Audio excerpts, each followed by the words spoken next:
نے دریا میں جال پھینک کر تھوڑی دیر بعد اسے نکالا اور یہ دیکھ کر اسے بے انتہا خوشی ہوئی کہ دو چھوٹی چھوٹی مچھلیاں جال میں تڑپ رہی ہیں۔ اس نے مچھلیاں نکال کر اپنے ساتھ لائے ہوئے پانی کے لکڑی کے ڈول میں ڈالنی اور جال سمیٹنے لگا۔ اتنے میں اس کے کانوں میں کسی کی آواز آئی، مچھیرے مچھیرے ہم پر ظلم نہ کرو، ہمیں آزاد کر دو۔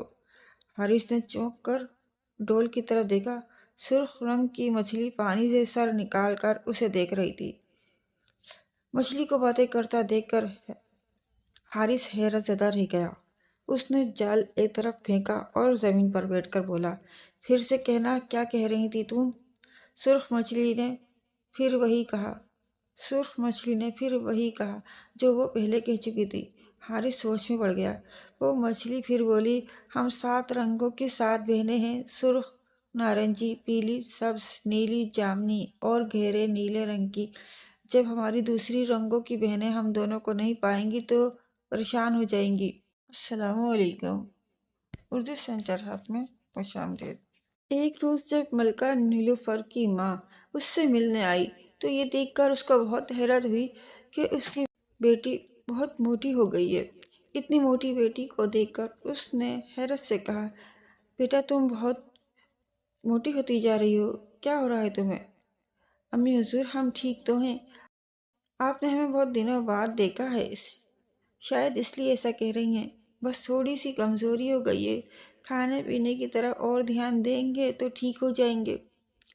بہت دنوں بعد دیکھنے کی بات نہیں ہے، ملکہ کی ماں نے فکر مندی سے کہا، تم بہت موٹی ہوتی جا رہی ہو اور یہ کوئی اچھی بات نہیں ہے۔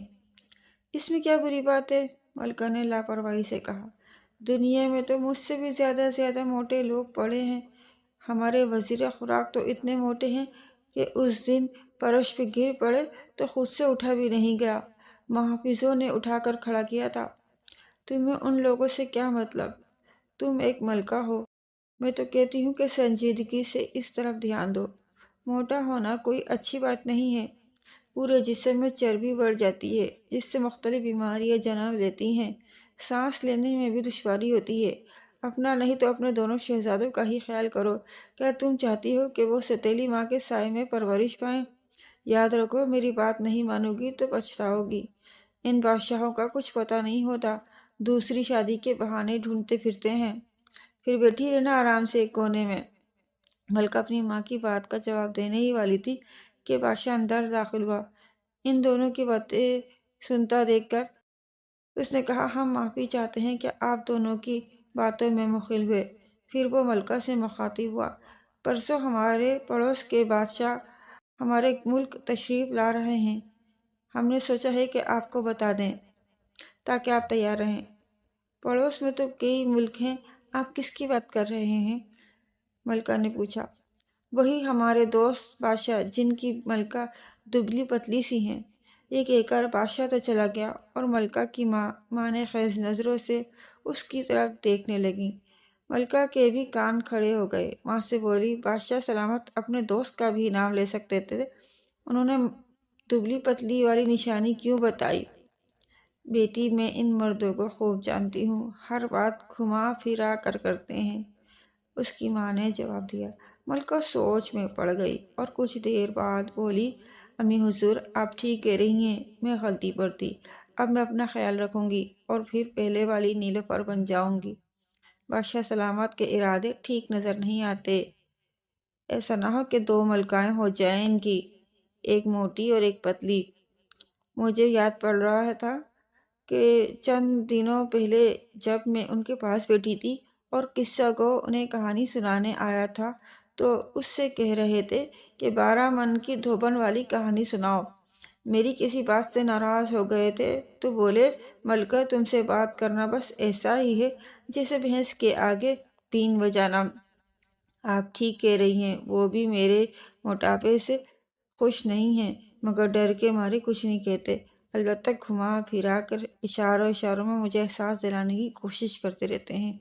بیٹی کو قائل ہوتا دیکھا تو ملکہ کی ماں خوش ہو گئی، اپنی انگوٹھی اتار کر اس کو دی اور بولی، اس انگوٹھی کو پہن لو، اس وقت تو یہ تمہاری انگلی میں مشکل سے ہی آئے گی، وجہ تم جانتی ہی ہو، مگر جیسے جیسے تم دبلی ہوتی جاؤ گی یہ تمہاری انگلی میں ڈھیلی پڑتی جائے گی، بس تم سمجھ لینا کہ اب تم پھر سے پہلے والی نیلوفر بن گئی ہو۔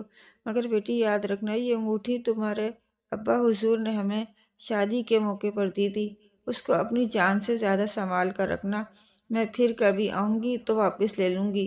ملکہ نیلوفر نے وہاں سے انگوٹھی لے لی اور بڑی مشکلوں سے اسے ایک انگلی میں پہن لیا۔ انسان کوشش کرے تو ہر چیز ممکن ہے۔ ملکہ نیلوفر نے دبلا ہونے کی کوششیں شروع کر دیں۔ اس نے پہلے کی طرح کھانا پینا کم کر دیا۔ پہلے اس کا دھیان ہر وقت کھانے پینے کی چیزوں کی طرف لگا رہتا تھا اور وہ صبح دوپہر رات کا انتظار صرف اس لیے کرتی تھی کہ خوب مزے سے طرح طرح کے کھانے کھائے گی۔ اب اس نے اپنی زیادہ کھانے والی عادت پر قابو پا لیا تھا۔ سب دسترخوان پر بیٹھتے تو مزے مزے کے کھانے کھا رہے ہوتے، مگر ملکہ نیلوفر کچی سبزیاں اور پھل کھاتی۔ شاہی طبیبہ بھی اس کے رابطے میں تھی۔ اس نے ملکہ کو پیدل چلنے کا مشورہ بھی دیا تھا اور دوسری مفید باتیں بھی بتائی تھیں۔ ملکہ روز محل کی چھت پر جا کر چہل قدمی کرتی۔ کبھی کبھی اس کے ساتھ بادشاہ بھی چلا جاتا۔ جس روز اس کے ساتھ بادشاہ نہ ہوتا تو وہ دوڑ بھی لگا لیتی تھی۔ بادشاہ کے سامنے دوڑنے سے اسے شرم آتی تھی، کیونکہ اسے دوڑتا دیکھ کر وہ مذاق مذاق میں ضرور اسے گائے کی مثال دیتا جو رسی تڑا کر بھاگ گئی تھی۔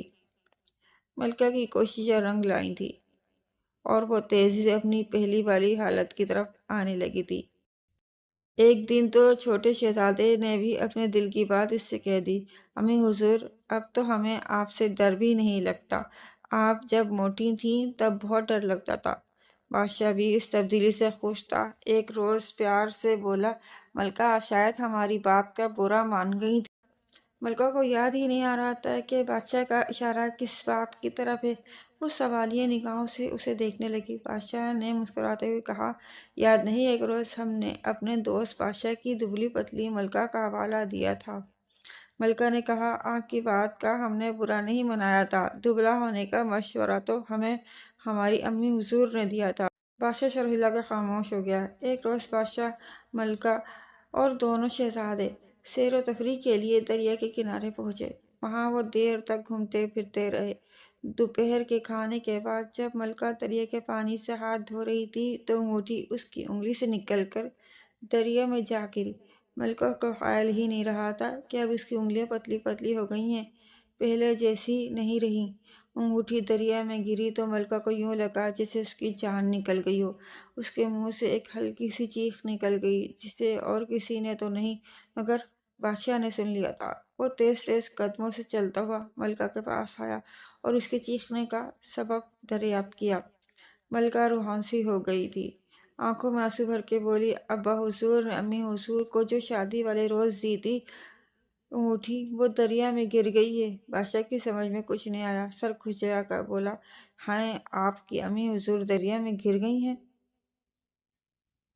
مگر وہ تو ہمارے ساتھ آئی ہی نہیں تھی، پھر کیسے گر پڑی؟ آپ سمجھے نہیں، امی نے ہمیں جو انگوٹھی دی تھی ہم اس کی بات کر رہے ہیں، وہ ہماری انگلی سے پھسل کر دریا میں گر پڑی ہے۔ ملکہ نے اپنی بات کی وضاحت کرتے ہوئے کہا اور دوبارہ رونے والا منہ بنا لیا۔ ملکہ کی ماں بادشاہ کی ساس تھی، انگوٹھی کے کھو جانے سے وہ غصہ کرتی۔ بادشاہ ساس کے غصے سے بہت ڈرتا تھا۔ وہ ملکہ کی بات سن کر فکر مند ہو گیا۔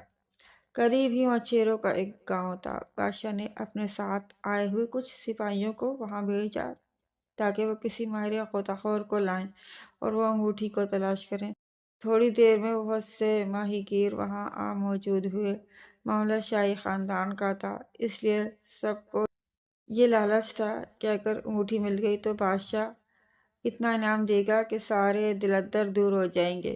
بادشاہ نے ملکہ کو دور ایک درخت کے نیچے بٹھا دیا تاکہ جب تک انگوٹھی نہ ملے وہ وہاں بیٹھ کر روتی رہے۔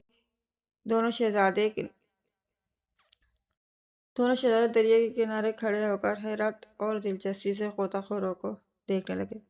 غوطہ خور ایک کے بعد ایک دریا میں کودتے رہے۔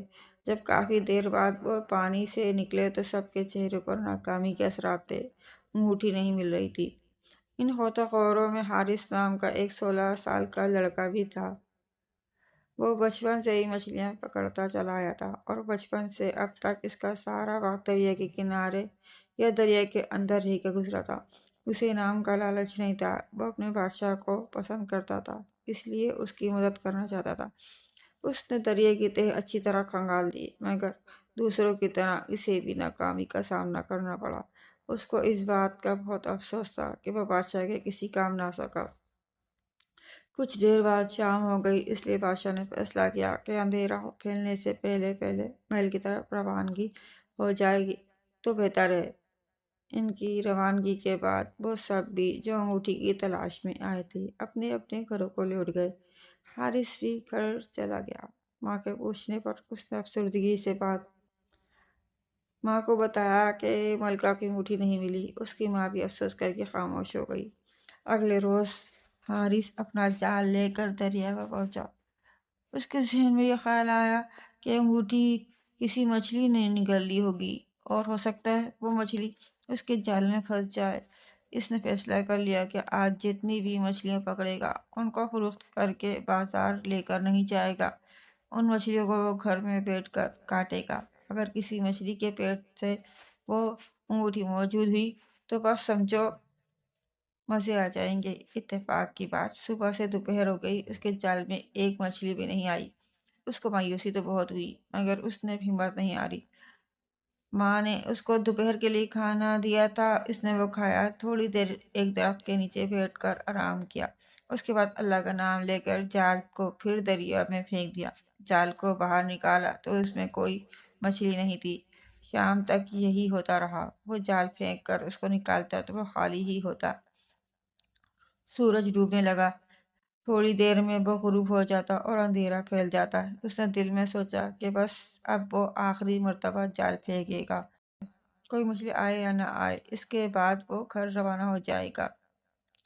اس نے دریا میں جال پھینک کر تھوڑی دیر بعد اسے نکالا اور یہ دیکھ کر اسے بے انتہا خوشی ہوئی کہ دو چھوٹی چھوٹی مچھلیاں جال میں تڑپ رہی تھیں۔ یہ دیکھ کر اس کو حیرت بھی ہوئی کہ ان میں سے ایک مچھلی سرخ رنگ کی تھی اور دوسری سبز۔ حارث نے اپنی پوری زندگی میں ایسی عجیب و غریب مچھلیاں نہیں دیکھی تھی۔ اس نے مچھلیاں نکال کر اپنے ساتھ لائے ہوئے پانی کے لکڑی کے ڈول میں ڈالی اور جال سمیٹنے لگا۔ اتنے میں اس کے کانوں میں کسی کی آواز آئی، مچھیرے مچھیرے، ہم پر ظلم نہ کرو، ہمیں آزاد کر دو۔ حارث نے چونک کر ڈول کی طرف دیکھا۔ سرخ رنگ کی مچھلی پانی سے سر نکال کر اسے دیکھ رہی تھی۔ مچھلی کو باتیں کرتا دیکھ کر حارث حیرت زدہ رہ گیا۔ اس نے جال ایک طرف پھینکا اور زمین پر بیٹھ کر بولا، پھر سے کہنا، کیا کہہ رہی تھی تم؟ سرخ مچھلی نے پھر وہی کہا جو وہ پہلے کہہ چکی تھی۔ حارث سوچ میں پڑ گیا۔ وہ مچھلی پھر بولی، ہم 7 رنگوں کی 7 بہنیں ہیں، سرخ، نارنجی، پیلی، سبز، نیلی، جامنی اور گہرے نیلے رنگ کی۔ جب ہماری دوسری رنگوں کی بہنیں ہم دونوں کو نہیں پائیں گی تو رو رو کر ہلکان ہو جائیں گی۔ ہماری نیلی بہن تو بات بات پر رونے لگتی ہے، ہم پر رحم کرو۔ حارث نیک دل لڑکا تھا، بولا، تمہاری درخواست میں ضرور مانوں گا، میں تمہیں آزاد کر دوں گا، مگر تمہاری اس سبز رنگ کی بہن کو چھوڑنے کے لیے میری ایک شرط ہے۔ اگر تم وہ پوری کر دو گی تو میں اسے بھی چھوڑ دوں گا۔ تم دولت چاہتے ہو، ہم 7 بہنیں دریا میں گھومتی پھرتی رہتی ہیں، ہم نے بہت سے قیمتی موتی جمع کر رکھے ہیں، وہ موتی اگر میں تمہارے حوالے کر دوں تو کیا تم میری سبز بہن کو چھوڑ دو گے؟ مچھلی نے پوچھا، ہرگز نہیں، مجھے دولت وغیرہ اور قیمتی موتیوں کا کوئی لالچ نہیں ہے، میں تو چاہتا ہوں کہ تم مجھے ملکہ کی انگوٹھی دریا میں سے ڈھونڈ کر لا دو۔ اب تو رات ہو گئی ہے، میں گھر چلتا ہوں، صبح پھر آؤں گا۔ یہ کہہ کر حارث نے سرخ مچھلی کو ڈول میں سے نکال کر دریا میں چھوڑ دیا اور بولا، تم نے میری بات سن لی ہے نا، میں کل پھر آؤں گا، تمہاری بہن کو اپنے ساتھ لیے جا رہا ہوں، تم مجھے انگوٹھی لا کر دے دو تو میں اس کو بھی آزاد کر دوں گا۔ اس کا دھیان رکھنا، یہ باریک پسے ہوئے چاول شوق سے کھاتی ہے، میں کل صبح اپنی دوسری بہنوں کے ساتھ انگوٹھی کی تلاش شروع کر دوں گی، سرخ مچھلی نے کہا۔ حارث گھر آ گیا۔ ڈول کو اس نے احتیاط سے گھر کے اندر رکھ دیا اور تھوڑے سے چاول پیس کر ڈول کے پانی میں ڈال دیے تاکہ مچھلی ان کو کھا لے۔ اگلے روز وہ صبح ہی اٹھ کر دریا پر پہنچا۔ سرخ مچھلی بے چینی سے اس کا انتظار کر رہی تھی۔ اس کے پیچھے اس کی 5 رنگ برنگی مچھلیاں بھی جھانک رہی تھی۔ سرخ مچھلی نے اپنے منہ میں ملکہ کی انگوٹھی دبا رکھی تھی۔ انگوٹھی دیکھ کر حارث خوش ہو گیا۔ اس نے انگوٹھی مچھلی کے منہ سے نکال لی اور سبز مچھلی کو پانی میں چھوڑ دیا۔ ان کی دوسری بہنیں خوشی سے ناچنے لگیں۔ حارث ان کے لیے بہت سے پسے ہوئے چاول بھی لایا تھا۔ وہ چاول اس نے پانی میں ڈال دیے۔ مچھلی خوش ہو گئی، ان کو کھانے لگی اور پھر حارث وہاں سے محل کی طرف چل دیا۔ ملکہ کی انگوٹھی کو اس نے احتیاط سے اپنے کپڑے میں چھپا لیا تھا۔ بادشاہ کے محل کے دروازے پر دربان کھڑے تھے۔ حارث نے کہا، میں بادشاہ سلامت سے ملنا چاہتا ہوں، مجھے ان کے پاس لے چلو۔ اس کی بات سن کر پہلے تو دربان کہے لگا کر ہنستے رہے، پھر ایک نے آگے بڑھ کر اس کا کان پکڑ لیا اور اسے مروڑتے ہوئے بولا، تجھے بادشاہ سے کیا کام ہے؟ ان سے کیوں ملنا چاہتا ہے؟ حارث کے کان میں درد ہونے لگا تھا۔ وہ بولا، میں نے کیا کیا ہے تمہارا جو تم میرا کان مروڑ رہے ہو؟ میں بادشاہ سلامت سے کیوں ملنا چاہتا ہوں انہی کو بتاؤں گا، تمہیں نہیں۔ دربان نے اس کی بات کو اپنی بے عزتی تصور کیا۔ اس نے حارث کو ایک دھکا دیا اور بولا، چل بھاگ، بڑا آیا۔ حارث گرتے گرتے بچا تھا۔ اس نے کہا، تم لوگ پچھتاؤ گے۔ دربانوں نے اس کی ایک نہیں سنی اور اسے بھگا دیا۔ قریب سے شاہی مالی گزر رہا تھا۔ حارث نے کہا، دیکھو یہ دربان میرے ساتھ کیسا سلوک کر رہے ہیں۔ مالی نے کہا، یہی کیا، ساری دنیا ہی ایسی ہے۔ یہ کہہ کر وہ چلا گیا۔ حارث بھی نا امید ہو کر وہاں سے چلا آیا۔ دربانوں کے اس رویے سے اس کا دل اداس ہو گیا تھا۔ ابھی وہ اپنے گھر کے پاس ہی پہنچا تھا کہ اسے ایک قافلہ آتا نظر آیا۔ قافلے کو دیکھنے کے لیے بہت سے لوگ جمع تھے۔ اس کے پوچھنے پر ایک شخص نے بتایا کہ یہ قافلہ ملکہ صاحبہ کی ماں کا ہے، وہ اپنی بیٹی سے ملنے آ رہی ہیں۔ یہ سن کر حارث خوش ہو گیا۔ اس نے سوچا کہ وہ اس انگوٹھی کو ملکہ کی ماں کو دے دے گا، وہ اسے بحفاظت ملکہ صاحبہ تک پہنچا دے گی۔ اس نے دیکھا کہ ایک خوبصورت سی ڈولی ہے، اس کو 4 قہروں نے اٹھا رکھا ہے اور ڈولی کے چاروں طرف گھوڑے پر سوار سپاہی ہیں۔ حارث سمجھ گیا کہ ملکہ کی ماں اسی ڈولی میں ہوگی۔ وہ ڈولی کے قریب گیا اور چلا کر بولا، ملکہ صاحبہ کی امی، ملکہ صاحبہ کی امی۔ ڈولی کا پردہ ہٹا اور ملکہ کی ماں نے باہر جھانکا۔ حارث نے اس کے پاس گیا اور انگوٹھی نکال کر اسے دیتے ہوئے بولا، آپ محل جا رہی ہیں، یہ انگوٹھی ملکہ صاحبہ کے حوالے کر دیجیے گا۔ انگوٹھی دیکھ کر ملکہ کی ماں کی آنکھیں حیرت سے پھیل گئیں۔ ارے یہ تو میری شادی والی انگوٹھی ہے، میں اسی کو تو لینے آئی ہوں۔ لڑکے، تمہیں یہ کہاں سے ملی؟ حارث نے انہیں ساری داستان سنا دی۔ انہوں نے حارث کو بہت شاباش دی اور اپنے چمڑے کا تھیلا کھول کر مٹھی بھر کے سونے کی اشرفیاں اسے انعام کے طور پر دے کر بولیں، انہیں سنبھال کر رکھو، گھر جا کر اپنی ماں کو دے دینا۔ پھر اس نے حارث کو بھی اپنے ساتھ بٹھایا اور اس کو محل میں لے آئیں۔ جب وہ لوگ محل کے صدر دروازے پر پہنچے تو حارث نے ڈولی کا پردہ ہٹا کر دربانوں سے کہا، تمہاری شکایت میں بادشاہ سلامت سے کروں گا۔